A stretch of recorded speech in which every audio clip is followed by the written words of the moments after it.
Simba निकल पड़ता है अपनी उस पावन धरती की तरफ जिसने वर्षों पहले छोड़ दिया था। सिम्बा एक गहरी दहाड़ लगाता है, ये ऐलान करने के लिए कि अपने जंगल की रक्षा के लिए सिम्बा तैयार है। ये था सिम्बा का जुनून। सिम्बा के दोस्त उसे जाते हुए देख रहे थे। सिम्बा वर्षों बाद अपनी पावन धरती की तरफ जा रहा था, जिसके अंदर साहस और बल दोनों था। सिम्बा नाला के पास पहुंच गया था। दोनों निकल पड़ते हैं अपने घर की तरफ। भले ही इस कहानी में सिम्बा का पिता मुफासा नहीं था, लेकिन मुफासा का बेटा सिम्बा था, जो एक नई उम्मीद था। दोनों अपनी गौरव भूमि पहुंच जाते हैं, लेकिन सिम्बा अपनी गौरव भूमि को देखकर बिल्कुल भी खुश नहीं था। उसकी भूमि पूरी तरह से बंजर हो चुकी थी। बहुत सारे जानवर मारे गए थे। नाला कहती है, सिम्बा अब क्या करोगे? सिम्बा कहता है, अपनी भूमि की रक्षा करूंगा, जो जिम्मेदारी मुझे मेरे पिता ने दी है। नाला कहती है, मैं भी इस लड़ाई में तुम्हारे साथ हूँ। तभी वही पक्षी सिम्बा के पास आता है, जो ये भी सिम्बा के परिवार का हिस्सा था। ये सिम्बा का तहे दिल से स्वागत करता है और कहता है, महाराज, वो दिन फिर से लौट आए हैं और सिम्बा के दोस्त भी इस लड़ाई में साथ खड़े रहने वाले थे। सिम्बा उनको वापस अपने जंगल लौटने को बोलता है, लेकिन वो दोनों कहते हैं, हम जब तक जिंदा है तब तक तुम्हारे साथ रहेंगे। इस युद्ध में सब सिम्बा के साथ खड़े थे। सिम्बा सभी को अपने साथ लेकर जाता है। आगे कुछ लकड़बग्घे। अब इस युद्ध में सभी जानवर सिम्बा के साथ कंधे से कंधा मिलाकर खड़े थे। सिम्बा सभी को अपने साथ लेकर जाता है, लेकिन सामने कुछ लकड़बग्घे भोजन कर रहे थे। सिम्बा लकड़बग्घों का ध्यान भटकाने के लिए अपने दोस्तों से कहता है। नेवला और सुअर उनका ध्यान भटका रहे थे। सभी लकड़बग्घे उन दोनों को पकड़ने लगते हैं। सिम्बा नाला के साथ दूसरे रास्ते निकल पड़ता है। वही बंदर सब कुछ देख रहा था। वो समय आ गया था। बंदर अपना हथियार निकालता है, जिसने वर्षों पहले मुफासा के मरने के बाद हथियार को छोड़ दिया था। बंदर भी इस लड़ाई में सिम्बा के साथ था और यहाँ बूढ़ा शेर सिम्बा की माँ को अपनी रानी बनाने की जिद कर रहा था और कहता है, इस पूरे जंगल में मुझसे ज्यादा ताकतवर कोई जानवर नहीं है। सिम्बा की माँ कहती है, ताकतवर राजा वही होता है जिसमें प्रजा की और अपने राज्य की फिक्र होती है। ये कहता है, मैं मुफासा से ज्यादा ताकतवर हूँ। सिम्बा की माँ कहती है, तुम मुफासा के आगे एक भीगी बिल्ली हो। तभी वो शेर गुस्से से सिम्बा की माँ पर हमला करने लगता है। इस शेर की नीयत खराब थी। जिसकी नीयत ही खराब हो, वो अपनी प्रजा की रक्षा कभी नहीं कर सकता है। तभी दहाड़ता हुआ सिम्बा यहाँ आता है। बूढ़ा शेर देखकर डर गया था। इसे लग रहा था कि वो मुफासा है। तभी सिम्बा कहता है, दूर रहो मेरी माँ से। सिम्बा की माँ वर्षों बाद सिम्बा को देखकर बहुत खुश होती है।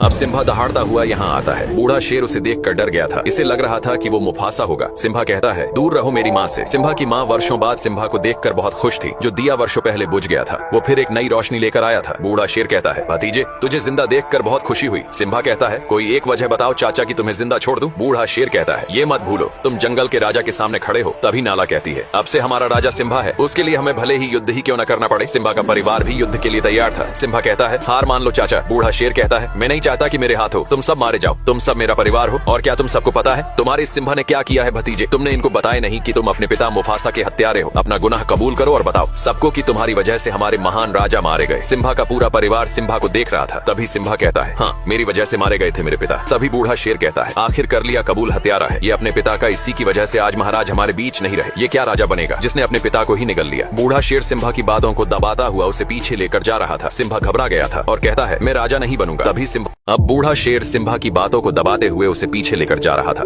और जोर से चिल्लाकर कहता है, झुकाओ अपने सर को। तभी सिम्बा का पैर फिसल जाता है। सिम्बा चट्टान पर लटका हुआ था। यहाँ जोर की बिजली कड़कती है। ये वो आखिरी पल था जिसमें एक पापी का अंत तय था। बूढ़ा शेर कहता है, ये नजारा मैंने वर्षों पहले देखा था। बिल्कुल तुम्हारी तरह ही मुफासा ने मेरी आंखों में देखा था। बूढ़ा शेर उछलकर सिम्बा के पंजों को दबा लेता है और कहता है, एक राज की बात बताऊं भतीजे, तेरे बाप मुफासा को मैंने ही मारा था। इतनी बात सुनते ही सिम्बा अपने पिता के उस दुख भरे पल को याद करने लगता है। तभी सिम्बा जबड़े से उसके बाल पकड़कर ऊपर आ जाता है और चिल्लाकर कहता है, कैसे भाई हो तुम? अपने सगे भाई की ही हत्या कर दी। बूढ़ा शेर कहता है, ये झूठा बोल रहा है, इसकी बात मत सुनो। तभी सिम्बा की माँ कहती है, तुमने मुफासा को नहीं मारा तो उनकी आंखों में कैसे देखा? बूढ़े शेर का अंतिम समय आ चुका था। तभी बूढ़ा शेर लकड़बग्घों से कहता है, मार डालो सबको। सभी लकड़बग्घे सिम्बा के ऊपर टूट पड़ते हैं, लेकिन सिम्बा सभी लकड़बग्घों को जबड़े से दबाकर फेंक रहा था। नाला अपने परिवार को हमला करने को कहती है। सिम्बा का पूरा परिवार लकड़बग्घों पर टूट पड़ता है। ये था एक भीषण युद्ध जो सत्य और असत्य के बीच हो रहा था। सभी लकड़बग्घे सिम्बा को नोच रहे थे।